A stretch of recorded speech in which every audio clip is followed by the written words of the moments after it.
요한복음 4장 43절에서 54절 다 같이 함께 한 목소리로 읽겠습니다. 이틀이 지남에 예수께서 거기를 떠나 갈릴리로 가시며 친히 정언하시기를 선지자가 고향에서는 높임을 받지 못한다 하시고 갈릴리에 이르심에 갈릴리인들이 그를 영접하니 이는 자기들도 명절에 갔다가 예수께서 명절 중 예루살렘에서 하신 모든 일을 보았음이더라. 예수께서 다시 갈릴리 가나에 이르시니 전에 물로 포도주를 만드신 곳이라. 왕의 신하가 있어 그의 아들이 가브나움에서 병들었더니 그가 예수께서 유대로부터 갈릴리로 오셨다는 것을 듣고 가서 청하되 내려오셔서 내 아들의 병을 고쳐주소서 하니 그가 거의 죽게 되었음이더라. 예수께서 이르시되 너희는 표적과 기사를 보지 못하면 도무지 믿지 아니하리라. 신하가 이르되 주여 내 아이가 죽기 전에 내려오소서.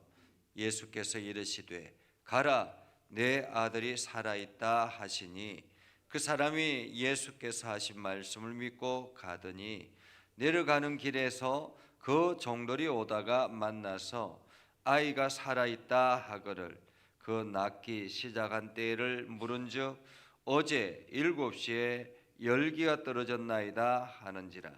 그의 아버지가 예수께서 내 아들이 살아있다 말씀하신 그때인 줄 알고 자기와 그 온 집안이 다 믿으니라. 이것은 예수께서 유대에서 갈릴리로 오신 후에 행하신 두 번째 표적이니라. 아멘.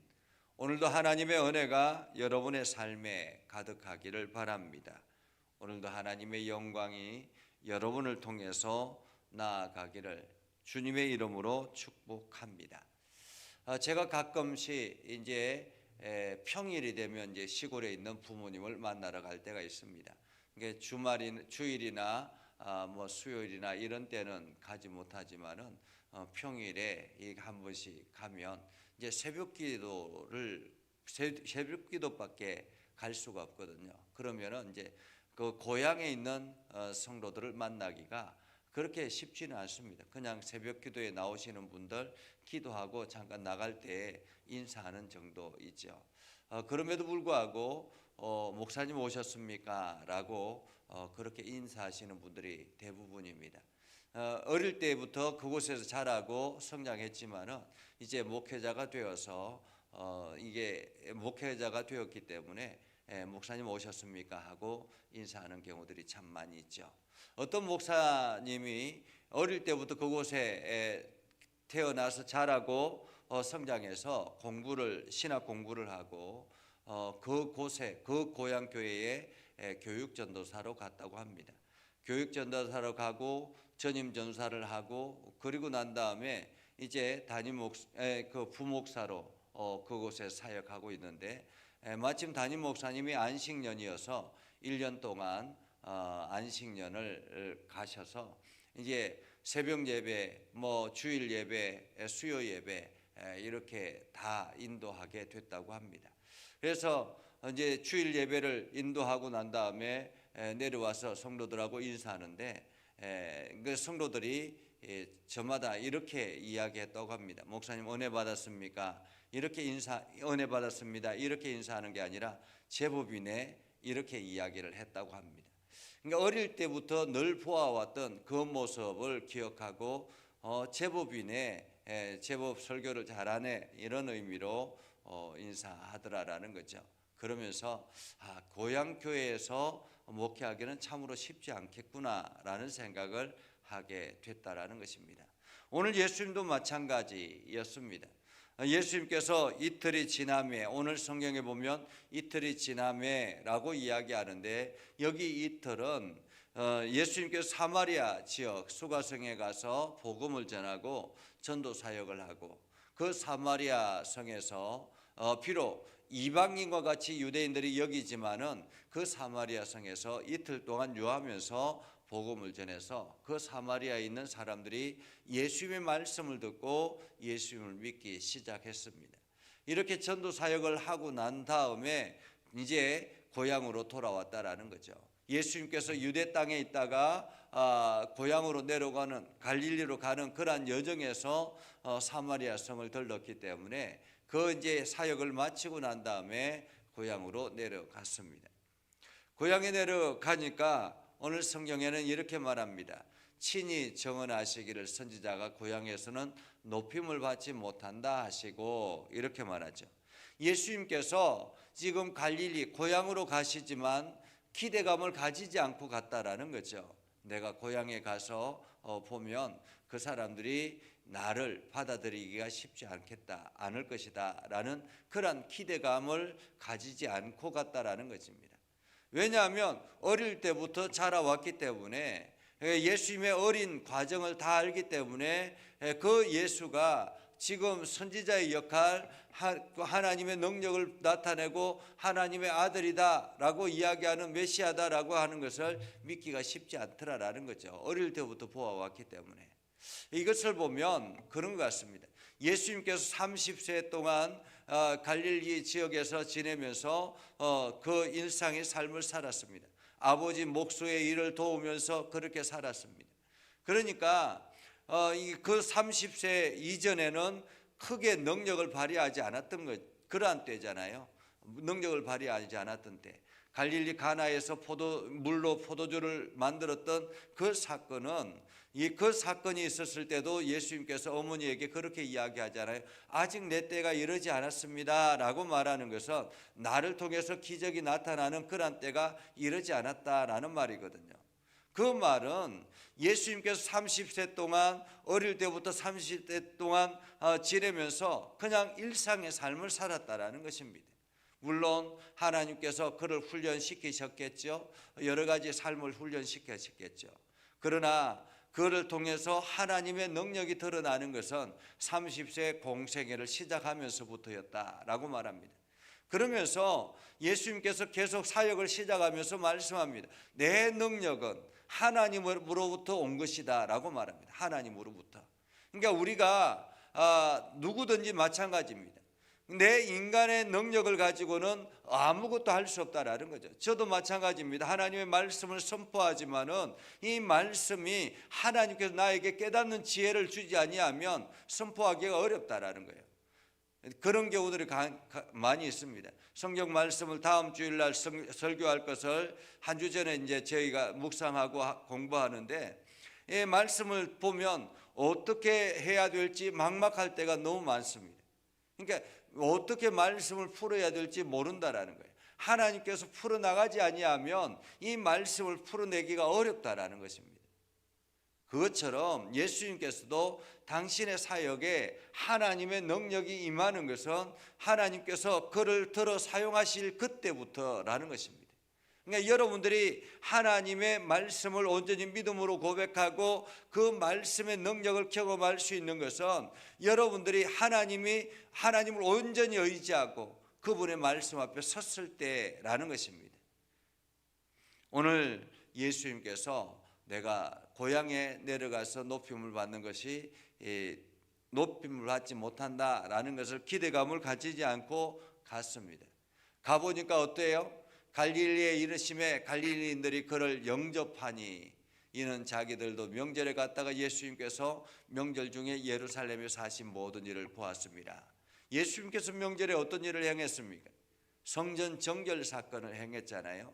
예수님께서 예루살렘에 가보니까 거기에는 돈 바꾸는 자들 그리고 장사치들 그들이 성전을 가득 메우고 있었던 것입니다. 그래서 예수님께서 과감하게 그 상을 다 엎으면서 이 하나님의 집을 기도하는 집을 만민이 기도하는 집을 이렇게 장사꾼으로 만들어 시장통으로 만들었다라고 말하면서 막 뒤집어 엎었잖아요. 그 모든 광경을 보았기 때문이다라는 거죠. 그러면서 예수님께서 갈릴리 가나에 이르게 되었습니다. 갈릴리 가나에 이르시니 전에 물로 포도주를 만드신 곳이라. 그런데 여기에 왕의 신하가 있는데 그의 아들이 가브나움에서 병들었더니 여기서 왕은 그때 당시에는 누가 이 지역을 다스리고 있었느냐면 헤롯 안티파스입니다. 헤롯 대왕은 예수님이 태어날 때 있었던 왕이 헤롯 대왕이에요. 그리고 헤롯 대왕의 세 아들이 있는데 그 헤롯 대왕의 세 아들 중에 아켈라오라는 첫째 아들이 있고 안티파스라는 둘째 아들이 있고 필립이라는 셋째 아들이 있습니다. 이들 모두 다가 헤롯이라고 그렇게 표현합니다. 헤롯 아켈라오, 헤롯 안티파스, 헤롯 필립 이렇게 표현하죠. 헤롯 아켈라오는 사마리아와 이두메 지역을, 그러니까 이스라엘의 북부 지역을 다스리고 있는 때였습니다. 그리고 헤롯 안티파스가 갈릴리 그리고 베레아, 디베라 이러한 곳을 다스리고 있을 때였습니다. 헤롯 안티파스가 나중에 빌립의 아내를 자기 아내로 빼앗아오는 그러한 일을 하는 사람이기도 합니다. 그리고 헤롯 빌립은 가이사라 빌립보를 건설하는 그러한 사람이기도 하죠. 이 중에서 지금 이 왕의 신하라는 말은 헤롯 안티파스의 신하라는 말입니다. 그 신하가 있었는데 그의 아들이 가브나움에서 병들었다. 아들이 가브나움에서 병들었더라라는 거죠. 가브나움에서 병들은 왕의 아들이니까 얼마나 권력이 대단했겠습니까? 왕의 신하의 아들이니까, 왕의 신하니까 얼마나 권력이 대단했겠습니까? 그런데 그의 아들이 병들었습니다. 아들이 병들자 어떻게 합니까? 아버지는 어떻게 하든 아들을 치료하고자 노력하지 않겠습니까? 그 권력 대단했던 사람이 예수님이 갈릴리에서 유대로부터 갈릴리에 오셨다라는 이야기를 듣고는 부순발로 달려온 거예요. 달려와서 뭐라고 이야기합니까? 내 아들의 병을 고쳐주소서. 내 아들의 병을 고쳐주소서. 오늘 요한복음에서 요한복음은 7대 기적, 7대 표적이 있는데요. 그 첫 번째 표적이 가나의 혼인잔치입니다. 그러니까 이때 당시에는 예수님께서 기적을 일으켜서 병자를 고치고 이런 일이 그렇게 많지 않았다라고 오늘 요한은 이야기합니다. 그런데 그런 와중에 이 왕의 신하가 지금 예수님에게 찾아와서 내 아들의 병을 고쳐달라고 요구하고 있는 것입니다. 그러면서 내 아들이 거의 죽게 되었다라고 말합니다. 거의 죽게 되었다. 거의 죽게 되었다라는 거죠. 그러자 예수님께서 뭐라고 합니까? 예수께서 이르시되 너희는 표적과 기사를 보지 못하면 도저히 믿지 아니하리라. 그러니까 예수님께서 이 왕의 신하에게도 표적과 기사를 보지 않으면 믿지 않을 것이다 라고 이야기하는 거예요. 그리고 그 주변의 사람들에게도 마찬가지, 표적과 기사를 보지 못하면 도저히 믿지 아니하리라 라고 이야기합니다. 그러자 신하가 이르되 주여 내 아이가 죽기 전에 내려오소서. 어쩌면 이 왕의 신하는 자기 아들을 예수님께서 가서 고치시면 고칠 수 있을 것이다 라는 기대감을 가지고 있었던 것 같습니다. 믿음을 가지고 있었던 거죠. 그러자 예수님께서 뭐라고 이야기합니까? 가라, 내 아들이 살아있다. 다른 표현으로 말하면 내 아들이 살아났다 라는 것입니다. 거의 죽게 되어 있는 것을 보고 지금 왔는데 어쩌면 죽을 수 있는, 지금 죽었을지도 모르는데 오늘 예수님께서 그 신하에게 이야기합니다. 내 아들이 살아있다. 살았다라는 말이죠. 살았다, 살 것이다 라고 말합니다. 그러자 그 사람이 예수께서 하신 말씀을 믿고 가더니 라고 말합니다. 믿고 가더니. 히브리서 11장에 보면 믿음은 바라는 것들의 실상이라고 말합니다. 그러니까 믿음이라는 것은 그냥 눈앞에서 그냥 곧바로 뚝딱 바뀌어지는 것이 아니라 주님의 말씀이 들려졌을 때, 그것을 온전히 받아들이고 아멘하고 순종하며 나아갈 때 기적의 역사가 나타난다는 것입니다. 오늘 예수님을 만난 갈릴리 사람들이 많이 있습니다. 그 사람들이 예수님을 영접했습니다. 그러나 기적을 실제로 경험한 사람은 누구일까요? 바로 이 왕의 신하입니다. 어떤 사람들이 기적을 경험합니까? 자기의 문제를 주님 앞에 가지고 나오는 사람들이 기적을 경험하는 것입니다. 나의 문제를 주님 앞에 가져와서 있는 그대로 주님 앞에 내어놓는 사람이 기적을 경험하는 것입니다. 오늘 왕의 신하는 그 모든 권력을 내려놓고, 권력의 위치를 내려놓고 주님 앞에 자기의 이 문제를 가지고 내려왔다라는 것입니다. 주님 앞에 내어놓고 고백하며 내 아들이 죽게 되었습니다. 오셔서 고쳐주십시오. 그러자 예수님께서 가라, 살아, 내 아들이 살았다라는 그 이야기를 듣고는 믿음으로 나아갔습니다. 어떤 일이 일어났을까요?